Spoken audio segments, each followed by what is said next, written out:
Hi, this is Andrea. I'm an autism mom, and this is the Neurodiverse Voices podcast.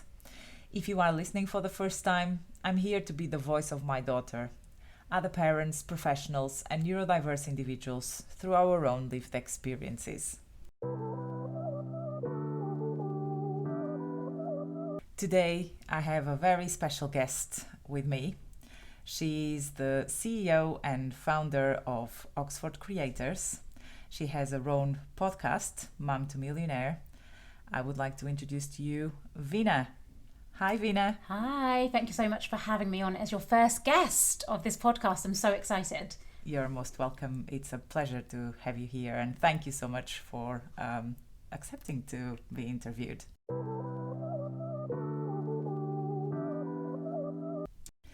So, Veena, can you tell us what has brought you to this stage of your neurodiversity journey? Would you like the long answer or short answer? Whatever you feel like telling us, really. So where I am right now with running Oxford Creators, which is an alternative provision in Oxfordshire for children who don't go to school or on reduced timetables, it was my son who has brought me to this stage of my life. I will kind of narrow this down a little bit because we'll be here all day anyway, otherwise, with every single thing that happened.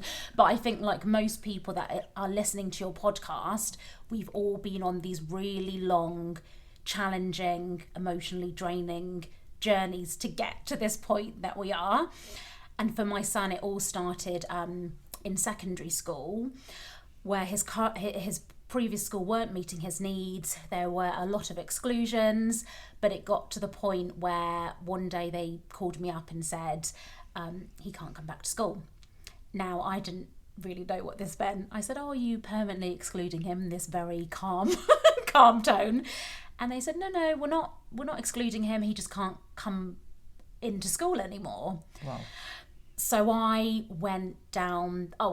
By this point, I then did fall to the floor and have a meltdown myself, and I cried. Imagine. Yeah, because again, to even get to that point, it had been such a journey with him anyway, and it was always very up and down. I think when you get a child that is being excluded from school, it's really difficult because then you get a lot of judgment on you as a parent. You get a lot of judgment on your child, and for me, and that's why even now I'm a big advocate, but I feel I am, even that's a challenge to talk about exclusion, because as soon as you say a child has been excluded, you automatically think they're naughty, they're not listening, they're violent potentially, but there's a whole other narrative of these children that I want to start showing people.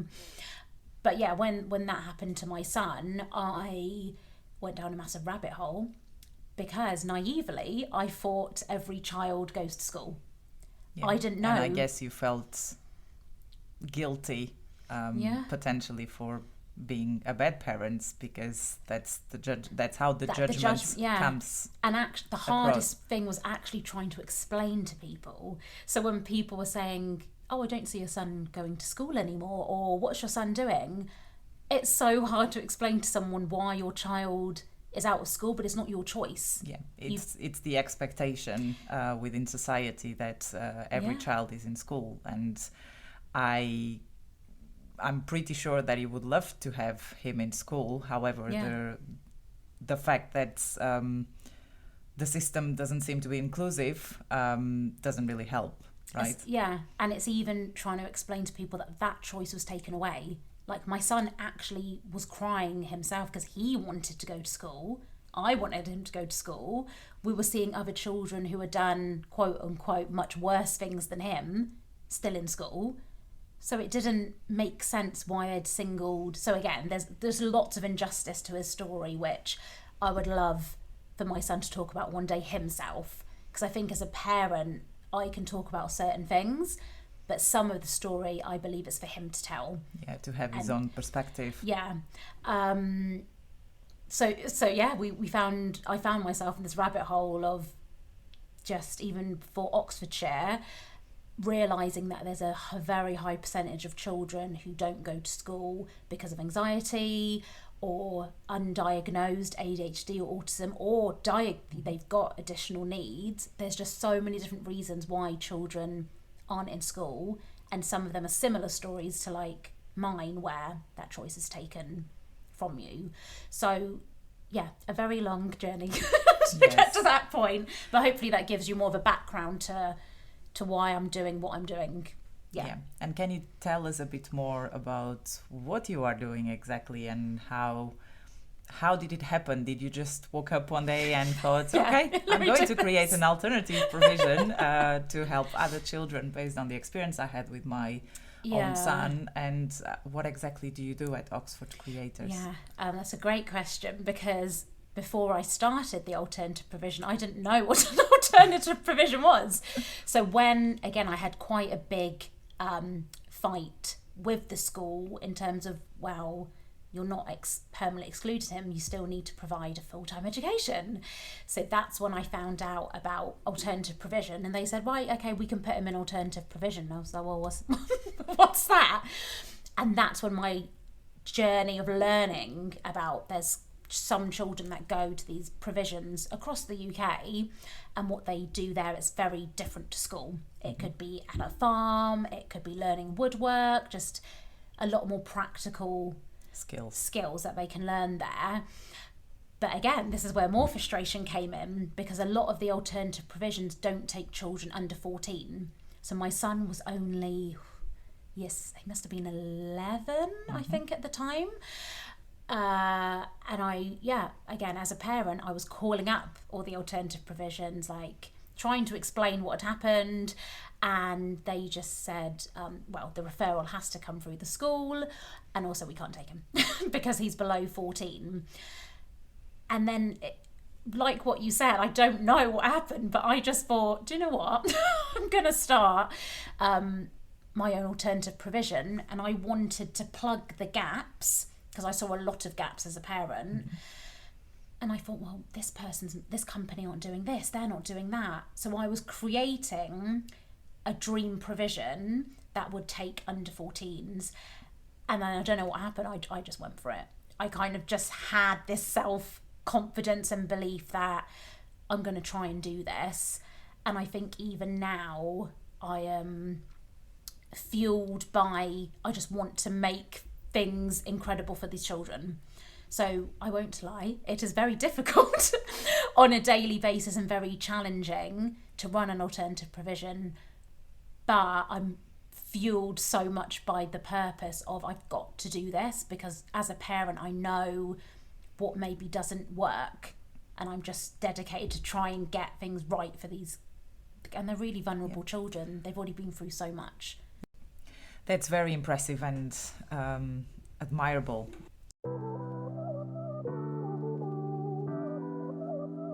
So when you look at the children at Oxford Creators, how much do you think you are making an impact in their lives, and how much progress you see that they are doing?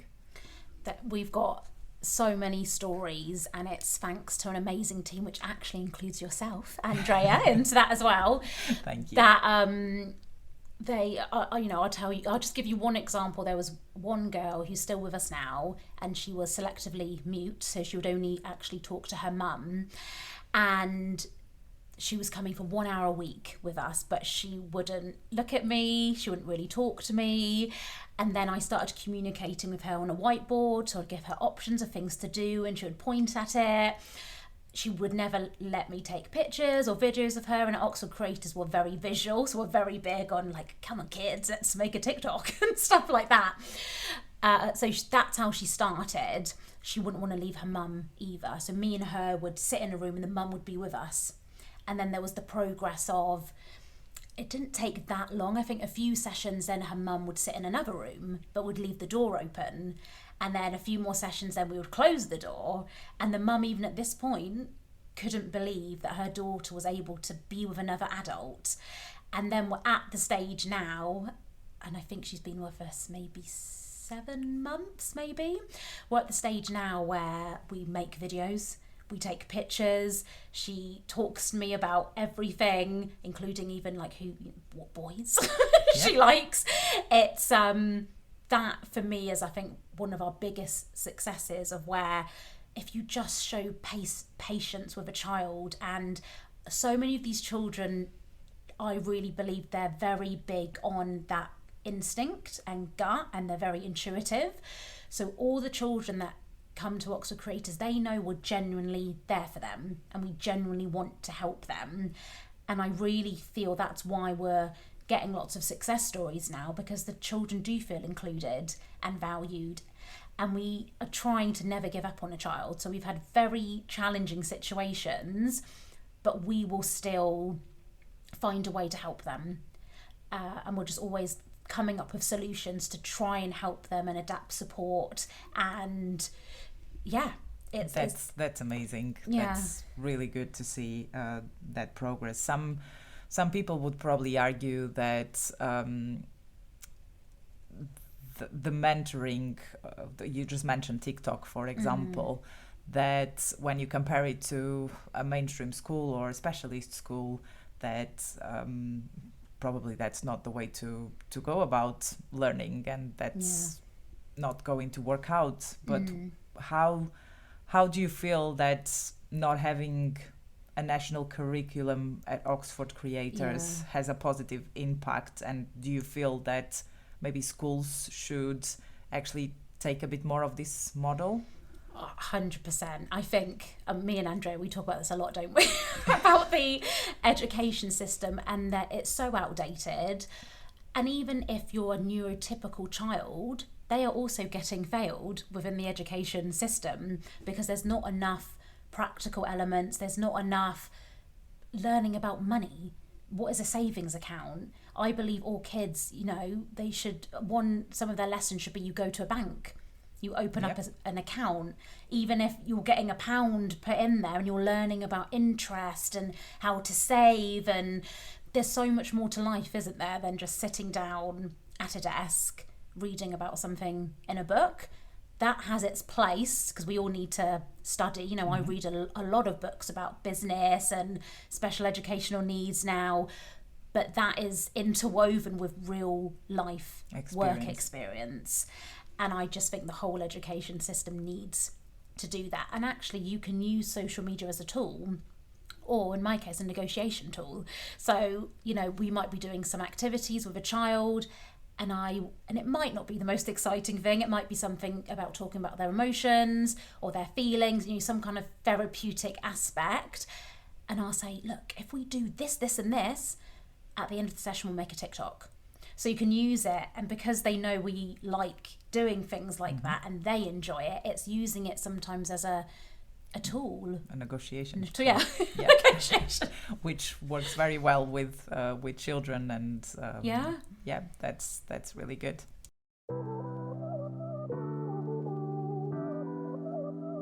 So well done with Oxford Creators. As you mentioned, I'm also part of it, and it's a great pleasure, even though I'm not in that much contact with the children. I really feel very happy to be part of it and to be contributing to the future. I do want to say, though, that you are a natural mentor, Andrea.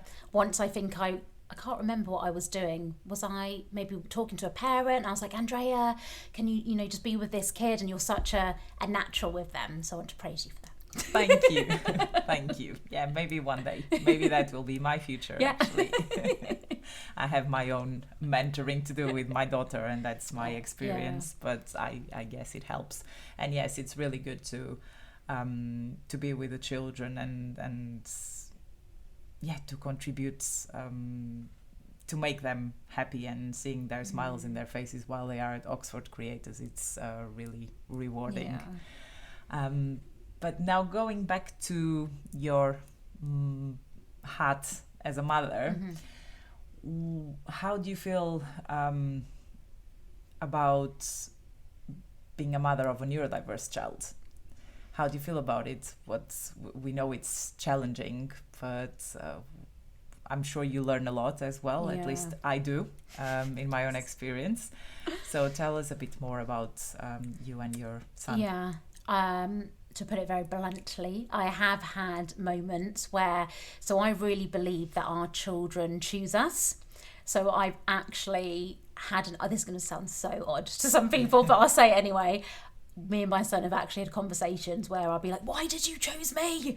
I just want an easy life. I just want and he'll be like, yeah, why did I choose you? It's like, I don't know. But I love being the mum to my son, because I would not be, it sounds so cliche, but I would not be the person I am if I wasn't. I have had my eyes opened so much to what truly goes on in the world. I think I was maybe just living in a fairyland, fairy tale before. There is a lot that goes on that really doesn't get the attention it deserves. Even with children being out of school, it's very traumatic for parents and the children, and I won't go too much into this now, but it is a very corrupt industry, which a lot of people, again, unless you've been through it, you don't realise the level of corruption that happens. But maybe that's for another podcast, Andrea, because otherwise we will be here for hours. It's because I had my son when I just turned 22, and I think even for the first 10 years, that has been the most challenging and difficult period of my life, because being a single mum as well since my son was born, that brings so many other more challenges to it as well. But looking back, I wouldn't change it, because my son wouldn't be who he is, I wouldn't be who I am, and we learn things every day. It's a massive learning experience, even learning to be a next level of patient with your own child that have got their own challenges and his own trauma he's working through. It just makes me be a better parent. You had to select a key takeaway from being his mother. Could you have just one?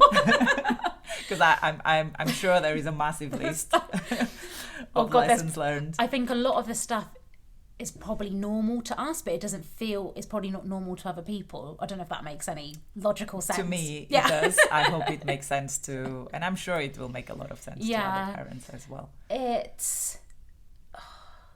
you say what would be the biggest learning experience, did you say? Yes. I think it's, do you know what? I think it's actually listening to your child. Mm-hmm. So before my son was excluded but not excluded, the story at the beginning of this podcast, he would say to me, this has happened to school, and I would say to him, just be quiet. I feel so ashamed to say it now, but I'd be like, be quiet, get your head down, do work at school, there's no issues here. But he was telling the truth, and I didn't want to believe it, because I thought everything within the education system was not perfect, but again, I didn't understand the way he was. Like, why can't you? It was like you were narrow-minded, because that's the only system. It's the only way, because it's what society makes us believe. Yeah. And I didn't, now I praise my son for being different and curious and being outspoken in a polite way. But when he was in school, I said, no, you just be quiet. You do your work. Please don't get any more detentions or isolations or exclusions, and you just come home. And whatever you want to do at home, me and you can do it together. And that wasn't because I wanted an easy life. I didn't know what I know now. Yeah, you didn't know better.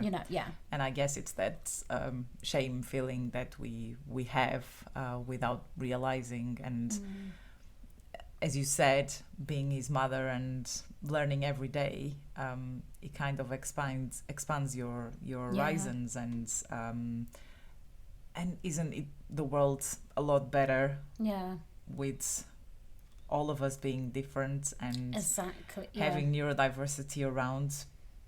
There's one person I really admire, and she's been an inspiration, Temple Grandin, who is autistic herself, and she very intelligently said that if we were all neurotypical, we would still be having a chat in the cave, and the world would have not progressed. And I really think that this is the beauty of our journey as parents or families or professionals who work with neurodiverse children, because I really believe that this world is a better place with them, and we can learn so much together. We just need to open minds. And we need to celebrate it and praise. A lot of people might see being hyper as a disadvantage. It's not. We need people with endless amounts of energy, and I'm very flitty as well, if that makes sense. Well, I'll flit from task to task, but that's what I'm so productive doing that. And we need people to we need to nurture people to work in their own way, which is productive to them. Because as soon as you start saying to a child, nope, you need to work in this way, how is that being productive and helping that child thrive? It's not. So. And that's the other thing. Even if we think neurotypically, we all know that we are not good at everything. Some of us will be better at maths.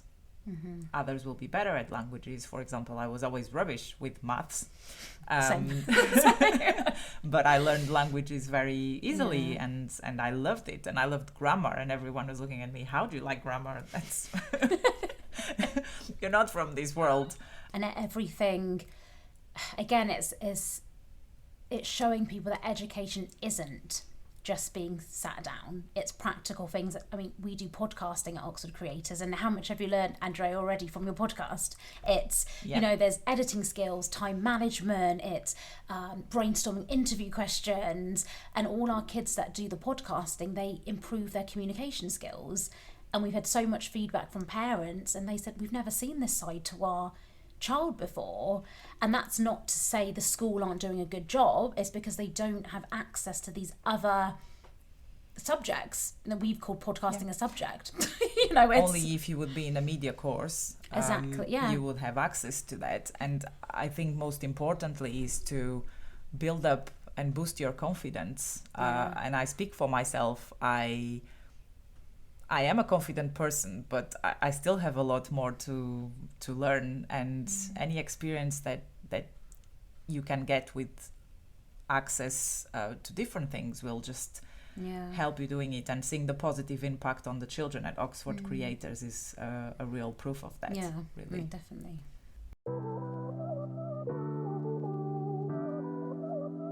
Okay, so we've talked about you as a mother, we talked about Oxford Creators.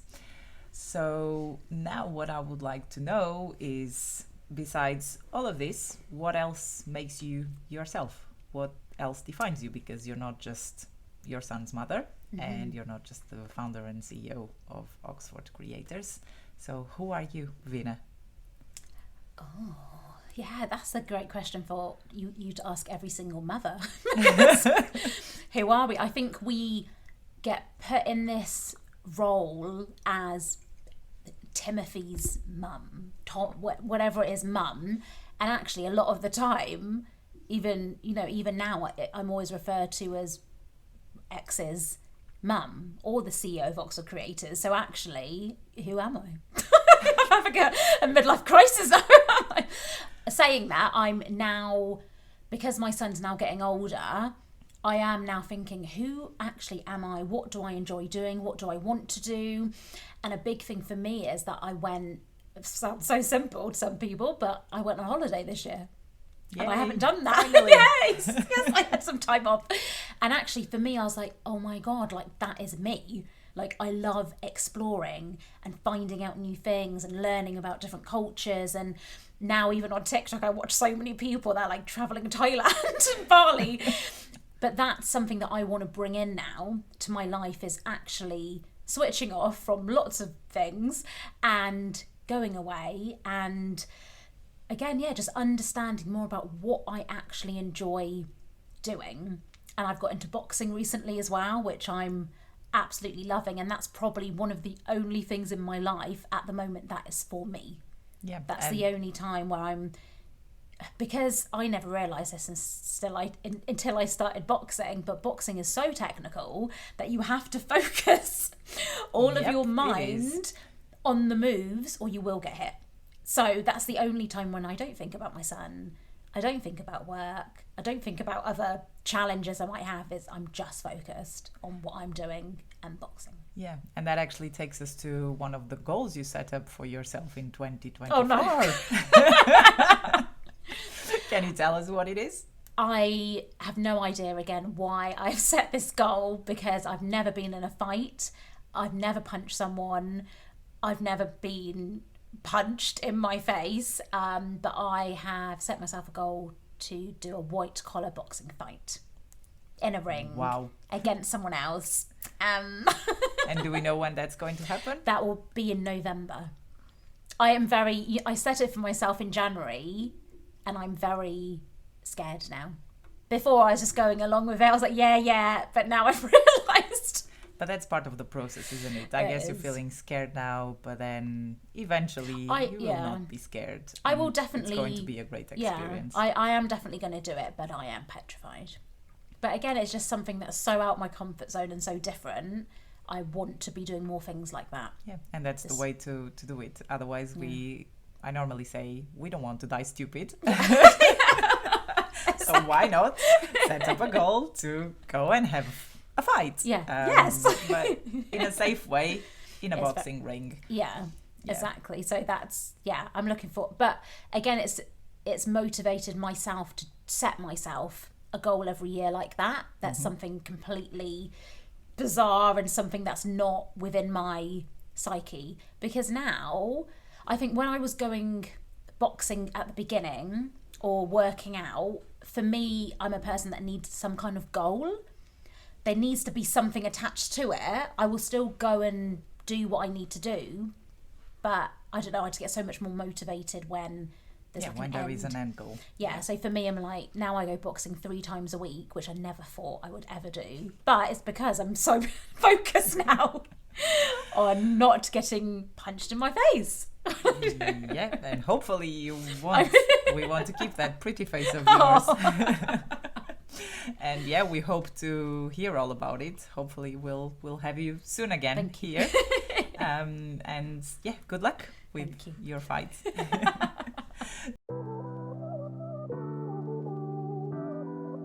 So in addition to boxing, is there any other activity or anything else that you have when you have me time, which is probably almost never? Something that makes you feel relaxed and helps you getting through the journey. I'm a big walker, so I like going on random walks. That's something that calms me down a lot. And I would love to say I read a lot, but I don't. I've got all these amazing self-development books and business books. I am trying to read at least once or twice a week, even if it's a page or paragraph. That really helps me. And I am trying to, I've got my nails painted. Yay! Today I did this. I think yesterday I did that. And again, it's something, I'm just trying to take more care of myself. Because sometimes you're rushing around all the time, and even to paint your nails, or I know what I say this, in a week's time that I'll see you, Andrea, and this will all be chipped, and I still haven't done it yet. But I'm trying to be better at I think as women, it's so important for us to feel good about ourselves. Definitely. And it doesn't matter how we personally achieve it, it's up to you. And for me, it's just sometimes taking that 10 minutes to paint my nails or brush my hair or, just get clothes that make me feel good about myself. So, I think I'm going through, but again, I'm in another stage of my life now because my son is getting older. So he still needs me, but it's not a constant 24/7. It's, Yeah. And these are the small things that sometimes you don't realize, but, it's just nails. But they actually make a massive difference. Yeah. And afterwards, you're just going to feel so good about it. Even just now doing the podcast, I just glanced. I think I'm just drinking the tea and I went, oh, my nails lovely. look nice. Yeah. That's great. So my other question to you is, who is your biggest support in this journey? As you said, you are a single mom, which makes it a bit more challenging, but who are the people around you who support you with your son and with with your daily life, basically. I couldn't do this without my parents. I don't think I would be this, what word am I looking for? I was going to say stable, but maybe that is the right word, because they do help out a lot, and I just wish I lived near them when my son was younger. So me and my son were quite actually isolated from a lot of people for around 10 years.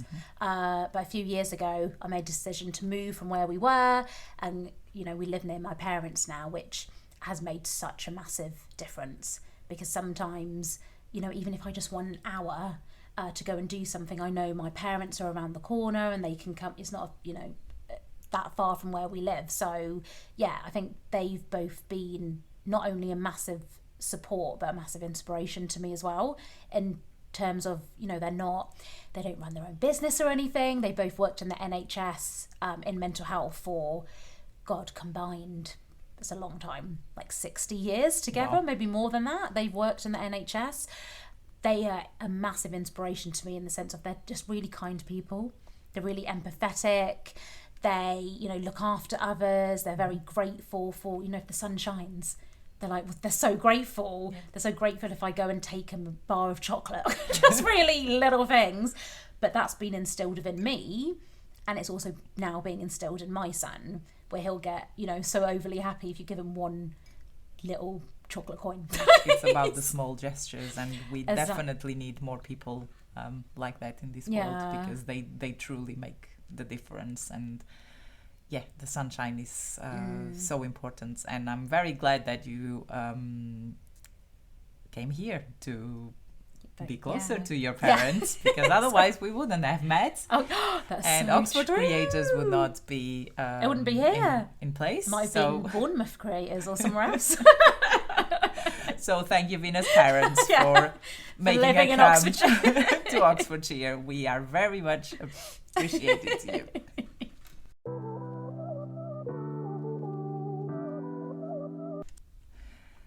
Right, so now can you tell me, so I think your parents would probably be a big inspiration of yours, but is there someone who inspires you from the celebrity world, or someone who's popular, someone you look up to? Oh, yeah. Do you know what? There's so many, I think, female entrepreneurs that do, but I think one of the ones who I will always go and watch interviews she's on, and I think is incredible what she's achieved, is Sarah Blakely.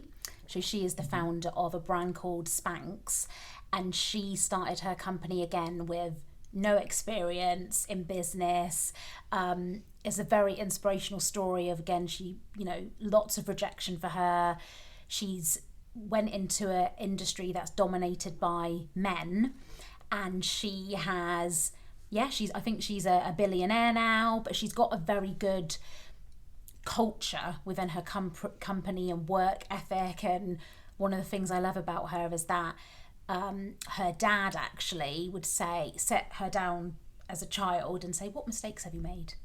Made it very normal to make mistakes and do it in a positive way, because sometimes mistakes can be seen as negative, and it's not. As long as you're learning something from what you haven't what you've made the mistake on, actually it's a mistake. It's not really a mistake. It's a learning process. So yeah, I think she's incredible what she's achieved. Going from absolutely nothing to having this amazing $1 billion company, I think is very inspiring. Yeah, I never heard about her, so I will look. I think you'll like her. Yeah, I will do some research on her. And now moving on to, so if you hear autism parents, they will all say the same thing, or almost everyone will say the same thing, that they watch the same Disney movie 1,000 times per day. So from the Disney world, which of the characters would you be? I love Jasmine from Aladdin, but the Jasmine from the live action film. Not the cartoon. Most updated one. Yeah, the most updated one, because in the if you've watched the new Aladdin, well, I say new, it was released a few years ago, but it's all about Jasmine finding her voice, standing up for herself, breaking the rules, changing the laws. So yeah, I actually watched this the other day. I was like, oh, what shall I watch? I've got some time here. I want to relax. So yeah, I love Jasmine. If you had a superpower, what would that be, and how would you change the world? So this will sound very bizarre, but this is what I believe. I believe that there's potentially different universes, different dimensions. So what I would love to do is help people in the world and the leaders of the world, and just actually your normal everyday person, see there's another way to life. There's another way to what we're currently doing in education, doing in the healthcare system. So all of that. And I would bring that superpower to everyone, so I could put them in another dimension and show them that, look, if we do things differently, if we think outside the box, what is actually possible. Because I think as humans, we actually all limit ourselves. I believe that all of us have so much potential and boundless amounts of energy, and we can live such incredible lives, but we're also worried about, what does that person down the road think of me? What does that person on social media think? That's very true. Who cares? Who cares? But I also appreciate that it's hard for people, and people do worry about what others think of them. But that would be my superpower, is to show people the superpower would probably be to show everyone what is possible for themselves. Yeah. If they really started believing in themselves, stop comparing yourself to others. Because I just think we could live on the most incredible planet, but we're not there because we're limiting ourselves. Yeah, I think you would be Doctor Strange, most likely. Oh, is that what he does? Well, not what he does, but he's able to travel between the different dimensions and the multiverse. So yeah, Veena, I think you could be Doctor Strange. So we found your Marvel superhero.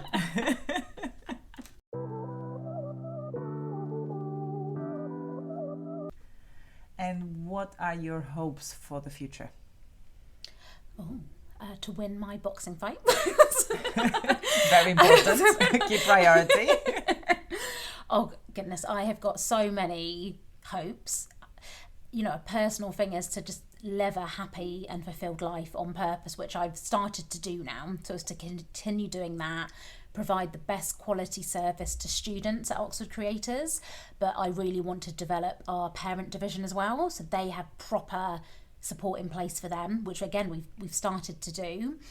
And it's to potentially even have multiple branches of Oxford Creators. So I know in some parts of the UK they don't have much choice in terms of alternative provision.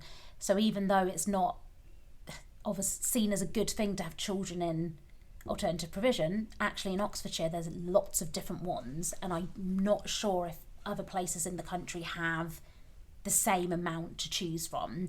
So I'd love to potentially open up different branches across the UK, and I just want all of our students to be successful and find their happiness and what is their purpose in their life, but also give them a voice, because they've all been through so much. I want them to tell their stories on, and I really believe that this generation, they can be the generation to make the change. That we're, myself and you and other people listening to the podcast, we're fighting the fight, but I hope our children will continue that in a really productive way. Hopefully we've kind of broken down some barriers and they can come through and start. Yeah, it's like we are being their voices at this point, but we are empowering them for the future to have their own voices and actually make the changes themselves. Yeah, and hopefully we're instilling that confidence. And I always say to my own son and the students we've got is that you can challenge people, but do it in a polite way. Exactly.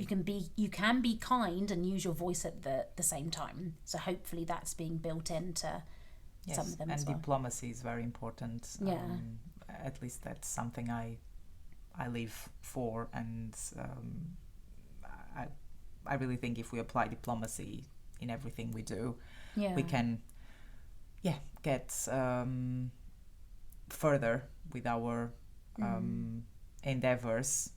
But at the same time, you kind of need to continue being bold and speaking up for yourself and for your children and for those who deserve a better world. Yeah.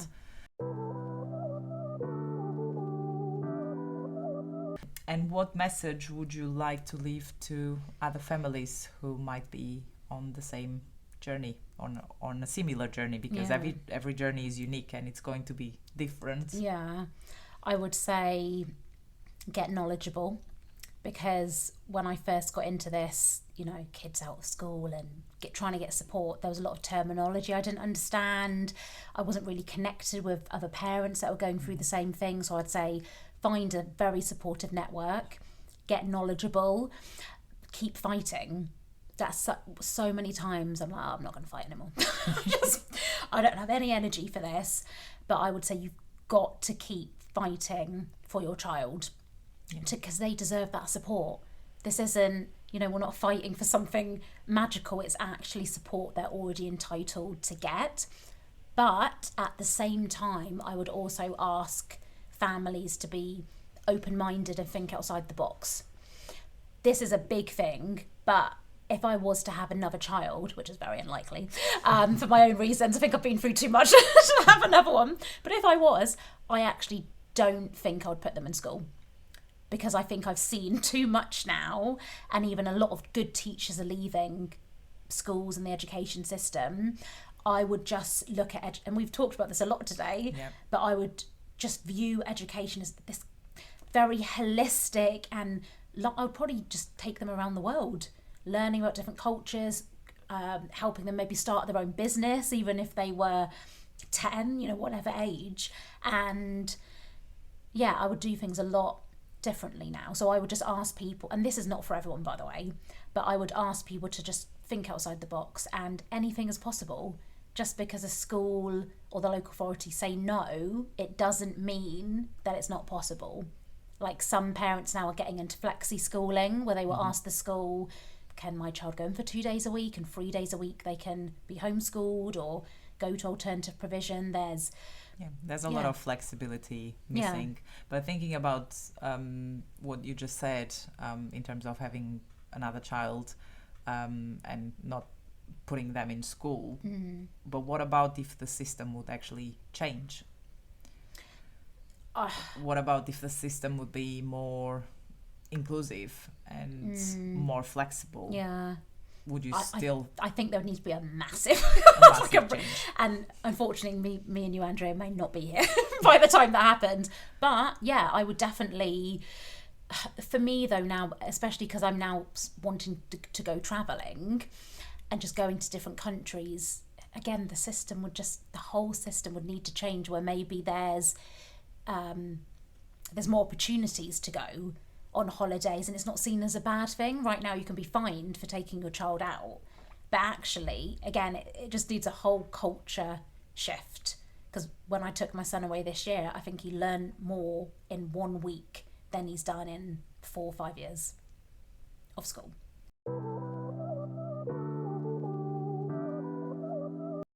One last question, because it's been very good to have you here. But as we said at the beginning, we could be here the whole day. Because that's what we do.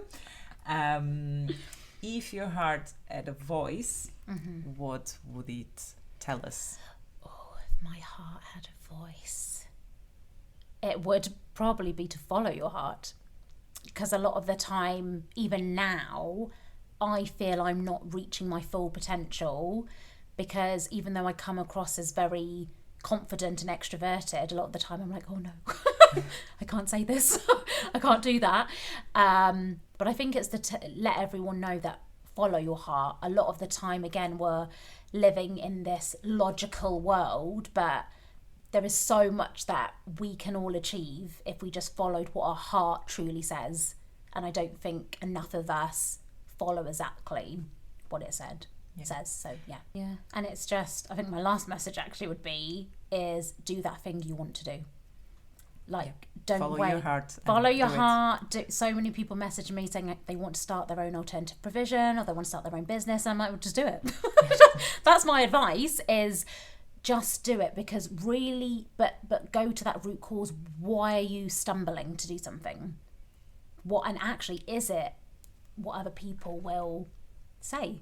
Is that the reason why you're not starting something? And even when I started, I've done loads of different businesses and things in the past, and everyone would always say, that's not going to work, Veena, don't do it. And I just don't listen to them. I wouldn't be where I am now if I listened to those people. This is your life. So go with what you want to do. Yeah. And that's wonderful. And I'm actually going to bring up my own example of this podcast, because you've been key for me to actually finally Yay. put my hands together, get the equipment I needed, and yes, be here doing it. Yeah. I think if it wasn't just you encouraging me to do it, but I think you were the last piece of the puzzle for me to actually do it. So it's like you've known for a while that you need to do it, and maybe you just needed that one person to say to you, come on, Andrea. Yes. What's going on? Just do your podcast.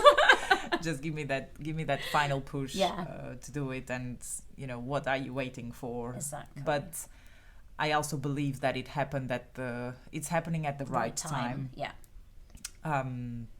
Because sometimes you need to live through things to actually come to realizations. I've been the mother of my daughter for 7 years, and when I thought about doing a podcast, I never thought about it being on autism or neurodiversity. So I had to go through my own journey of self-learning to get here, and I do not regret it, because I truly believe that everything happens for a reason.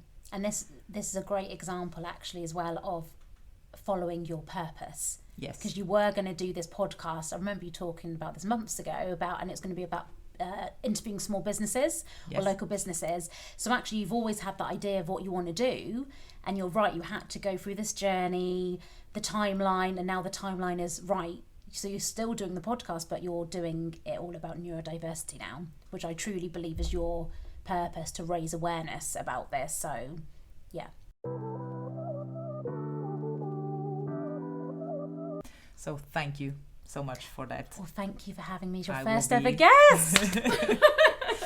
You're very welcome. But I'm sorry, we're going to start a bit of a fight. I'm more grateful than you. Thank you again. It was lovely to hear all about it, even though I knew it myself.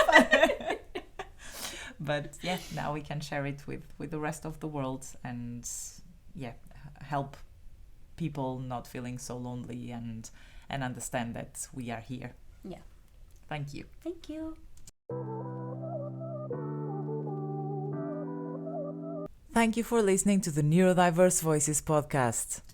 A new episode will be released every 2 weeks. If you'd like to share your own story as a parent, professional, or neurodiverse individual yourself, you can reach out to me by sending an email to neurodiversevoices@outlook.com.